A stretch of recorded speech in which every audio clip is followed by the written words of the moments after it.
से बनाते हैं, चूल्हा देख लीजिए हमारा। अच्छा। ये देखिए, ये महाराज जी का चूल्हा है, जैसे मेरे पीछे दिखा ना। ये अभी ऐसे कल हमने प्रसाद ये बनाया। रोजाना नया चूल्हा बन जाता है। हाँ, अपना 2 ईंट लगा लेते हैं और अपना लकड़ी है, अपना प्रसाद बना पा लिए।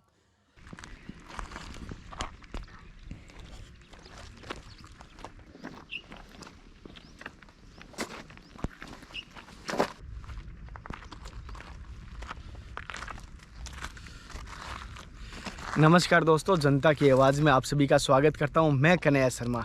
आज मैं आपको देखने में ऐसा लग रहा है सीधा ज़मीन पर चल रहा हूं, लेकिन मैं आपको बता देता हूं मैं पहाड़ के ऊपर हूं। और एक बार चारों तरफ से एक बार दिखाना, इस तरफ से दिखाना थोड़ा सा। आप देख पा रहे हो कितनी दूर दूर तक कोई भी गाँव नहीं है, दूर दूर तक कोई गाँव नहीं है फिर भी। और मैं ये भूमि बता देता हूँ कैसा है, दूर दूर तक कोई गाँव नहीं है ये। तो मैं सोच रहा हूँ जितने रास्ते में दर्शनीय स्थल उनके दर्शन करवाऊँ। आज जिन संत का मैं दर्शन करवा रहा हूँ वो इस कुटिया में एकांत में रहते हैं, अकेले रहते हैं और भजनानंदी है। और कुछ गाँववासियों का कहना है कि कभी भी इनको मधुकुरी लाने के लिए आए हुए देखा नहीं है, और बहुत कम आते हैं तो भी बहुत कम आते हैं।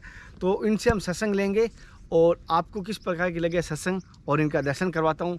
तो विचार कैसा लगे मुझे ज़रूर बताना। लेकिन मैंने सुना है कि ये गुरु के परम भक्त है, अपने गुरु के परम भक्त है, तो मतलब गुरु के संबंधित कुछ ना कुछ इस सत्संग में हमें पता है कुछ मिलेगा। अंतर हृदय से कह रहा हूँ, कुछ ना कुछ अनुभव मिलेगा। और आज मैं आपको बताऊंगा इन संतों के द्वारा इस सवाल में क्या जोड़ना चाहिए, संतों से क्या लेना चाहिए। हम जीवन का अनुभव लेते हैं, आशीर्वाद लेते हैं, कुछ सवाल लेते हैं। आपके मन में कोई सवाल हो तो वो भी मुझे ज़रूर बताना और मैं कोशिश करूँगा वो सवाल लूँगा। अब चलते हैं संतों के दर्शन करवाने के लिए।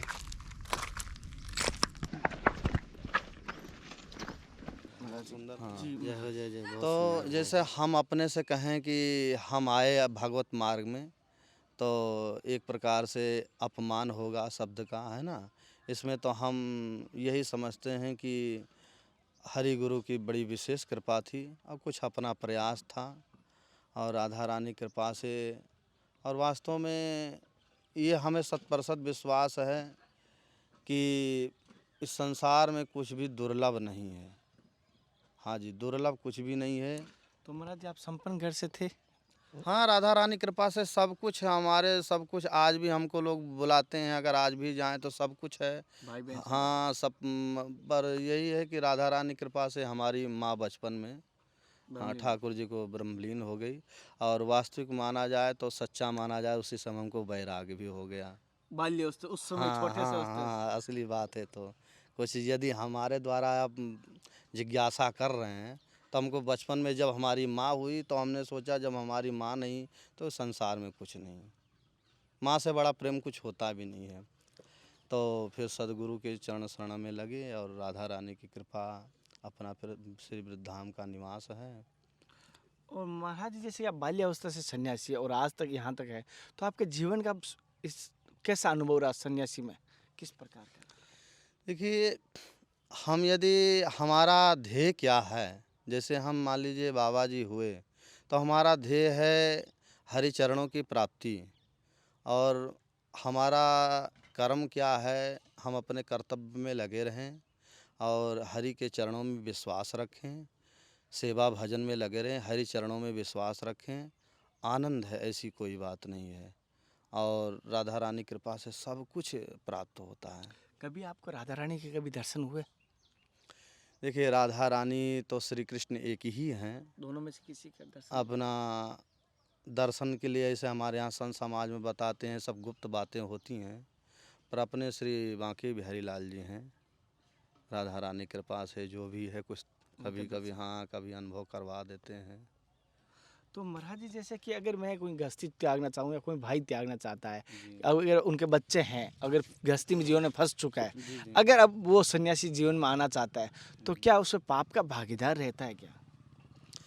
देखिए, ऐसा है, हम तो हृदय से, सच्चे हृदय से यही बताएंगे कि आप जो है गृहस्थ धर्म में गए हैं, थोड़ा सा क्या है, हम कभी कभी अपने मन के ऊपर बोझ ले लेते हैं कि जो कुछ कर रहे हैं हम कर रहे हैं। सबसे पहले तो हम सबको यही संदेश देना चाहेंगे, कभी अपने मन में मत लाइए। अच्छा। ये लाइए कि सब श्री राधा रानी कृपा कर रहे हैं, सब श्री राधा रानी की इच्छा से हो रहा है।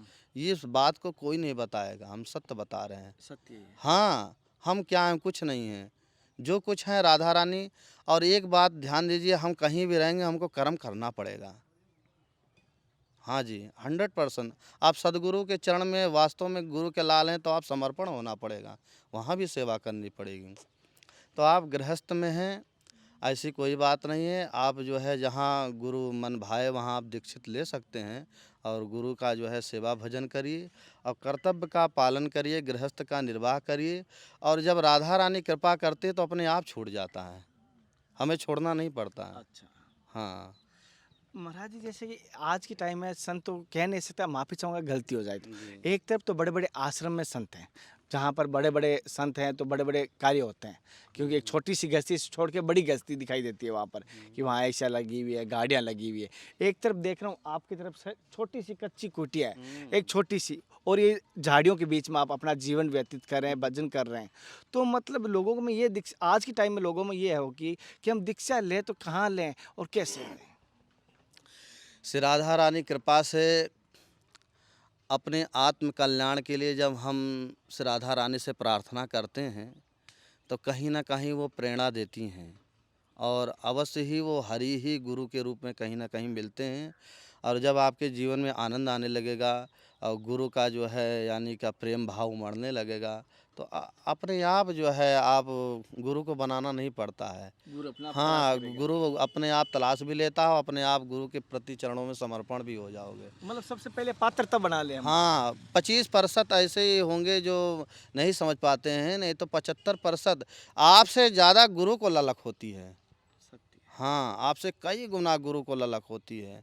हम उतना समझ नहीं पाएंगे, हम प्रयास करते हैं, समझ नहीं पाते हैं। और वास्तव में जब सद्गुरु मिलेंगे तो आपको कहना नहीं पड़ेगा, अपने आप चरण शरण में लग जाएंगे और अनुभव होने लगेगा, आनंद होने लगेगा। ये राधा रानी कृपा से आपको गुरु चाहेगा कि हम बना लें, आप चाहोगे गुरु बना लें, नहीं हो सकता। हो भी जाएगा तो खटास आएगा, उसमें वो आनंद नहीं प्रतीत होगा। और जब राधा रानी कृपा से आपकी प्रार्थना सच्ची रहेगी, वास्तव में सच्चा है, तो सद्गुरु जरूर मिलते हैं। हाँ जैसे कि साथियों मैं बता दूं, महाराज जी जैसे एक बार दिखाना, इस तरफ कच्ची कुटिया है जी और इस तरफ दिखाना, और पीछे मेरे ठीक झाड़ियां हैं। जैसे महाराज जी जैसे कि हर जगह कोई आश्रम में रहते हैं, आपके गुरु जी का भी आश्रम है, आपके गुरु भाई है जो बड़े आश्रम में रहते हैं, लेकिन आपने ये झाड़ियां जंगल क्यों चुना। श्री राधा रानी कृपा से देखिए, हम जहाँ जब तक थे तब तक गुरु जी की सेवा हुई और राधा रानी कृपा से राधा रानी, ये ऐसा कहना नहीं चाहिए, कुछ दाना पानी जब हट जाता है तो श्री राधा रानी ने हमको अपना बरसाना धाम में चरण शरण में संभाल लिया। और जब चरण शरण में हमको स्थान दी तो हमारा दृढ़ निश्चय है, हमें दृढ़ निश्चय है कि हमें अपने उद्देश्य को, अपने कर्तव्य को हमको भजन करना है।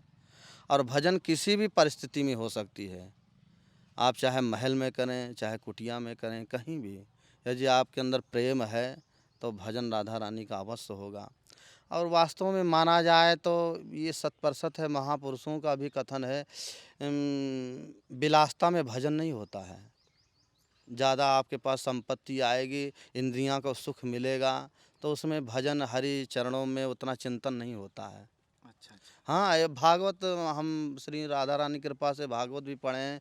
भागवत में बड़े बड़े राजा महाराजा लोग त्याग करके वन में जाते थे, भजन करते थे। देखिए श्री ध्रुव जी महाराज सब त्याग करके गए, भजन किए, तपस्या किए, विश्वास किए, तो उनको ठाकुर जी ने दर्शन दिया।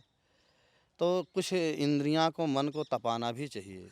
महाराज जी जैसे कि ऐसा कभी आने वाले, जैसे सुना है कोई महाराज जी संत कहते हैं कि इस प्रकार का युग आएगा जो भगवान के चरणों में बचेंगे, वो अन्यथा सारे जो सत्कर्म कर रहे हैं वही रहेंगे, और जो गलत कार्य कर रहे हैं परले के रूप में कहीं भगवान किसी न किसी रूप में आके ऐसा करेंगे। तो महाराज जी हमें बताइए, हमारे दर्शकों को बताइए, आने वाला समय कैसा रहेगा, आने वाला वक्त कैसा रहेगा। देखिए, हम तो श्री राधा रानी कृपा से अनुभव में संत लोग जो होते हैं आत्मचिंतन करते हैं, बाकी बाहरी बात नहीं मानते हैं। तो हम आत्मचिंतन किए राधा रानी कृपा से। हरि गुरु सदा थे और हरि गुरु सदा रहेंगे। और कलयुग है, कलयुग में जैसे दुर्गुण हैं ये होते रहेंगे।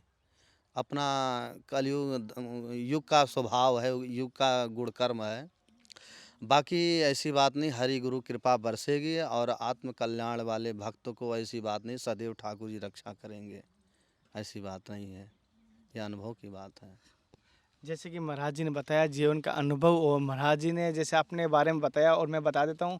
महाराज जी, आप मधुकरी करते हैं या प्रसाद के हम कैसे? अपने से बनाते हैं, चूल्हा देख लीजिए हमारा। अच्छा। ये देखिए, ये महाराज जी का चूल्हा है, जैसे मेरे पीछे दिखा ना, ये अभी ऐसा, कल हमने प्रसाद ये बनाया। रोजाना नया चूल्हा बन जाता है। हाँ, अपना 2 ईंट लगा लेते हैं और अपना लकड़ी है, अपना प्रसाद बना पा लिए। हाँ, अगर जैसे महाराज जी, अगर बारिश आती है कभी, तो लकड़ियाँ भीग जाती है, उस समय कैसा आपका करते हैं? बारिश भी है तो अपना सूखी लकड़ियाँ कुछ रख लेते हैं। अपना कुछ जैसे मान लीजिए पन्नी उन्नी बिछा दिए, पे भी बना लिए। और मधुकरी करके आते हैं क्या? मधुकरी तो हम कभी यदा कदा अहंकार ना आए तो एक आध घर से ले आए, नहीं तो हम अपना प्रयास करते हैं, अपने से ही बनाते खाते हैं ज़्यादातर। और जैसे बनाए हुआ माल को लेके आते हैं, किस प्रकार? नहीं, अब जैसे राशन, हाँ। राशन तो हम गेहूं भी ले आते हैं गांव से, तो अपने से धुल करके जो है अपने से पिसवा करके रख लेते हैं। सूखी हाँ, सूखा अनाज जो है पिसवा करके अपना रोटी हुआ, टिक्कर हुआ, अपना टमाटर चटनी राधा रानी कृपा से भोग लगा लेते हैं, पा लेते हैं। जैसे कि महाराज जी ने अपने जीवन का अनुभव बताया, मैंने कोशिश की महाराज जी से सत्संग लेने की। आपको किस प्रकार का लगे महाराज जी के विचार, मुझे कमेंट करके ज़रूर बताना। और मैं सभी से निवेदन करूँ, कोशिश कीजिए, जैसे महाराज जी ने बताया, गुरु के प्रति विशेष भाव बताया गुरु के, क्योंकि रियल में सत्य है। अगर आपको अपनी नैया पार लगानी है तो 2 व्यक्ति लगा सकते हैं, एक तो आपके इष्ट देवता, दूसरे आपके गुरु। अगर ध्यान रखो, अगर गुरु आपके ऊपर प्रसन्न है तो इष्ट देवता अवश्य प्रसन्न होंगे। और गुरु को प्रसन्न करना चाहते हो तो मैं एक बार निवेदन करूंगा, सबसे पहले अपनी माँ को प्रसन्न जरूर करना। अगर माँ घर पे बिलखती रो रही है, भूखी सो रही है, आप भंडारा कर रहे हो, तो उस भंडारे पे मैं कुछ नहीं कह सकता, क्योंकि गुरु तो अंतर्यामी, वो पहले से समझ चुके हैं आप कैसे हैं। आपकी माता को धोखे दे के आए हो तो गुरु को ही धोखा दे के आओगे। मेरे विचार से अगर किसी को बुरा लगता है, मुझे माफ़ करना। फिर मिलते हैं नए संत महात्मा के साथ, तब तक जय हिंद, वंदे मातरम, हरे राम हरे कृष्णा, जय श्री राधे। हे नाथ, हे मेरे नाथ, मैं आपको भूलूं नहीं। बहुत सुंदर, जय हो, जय जय, बहुत सुंदर, जय हो।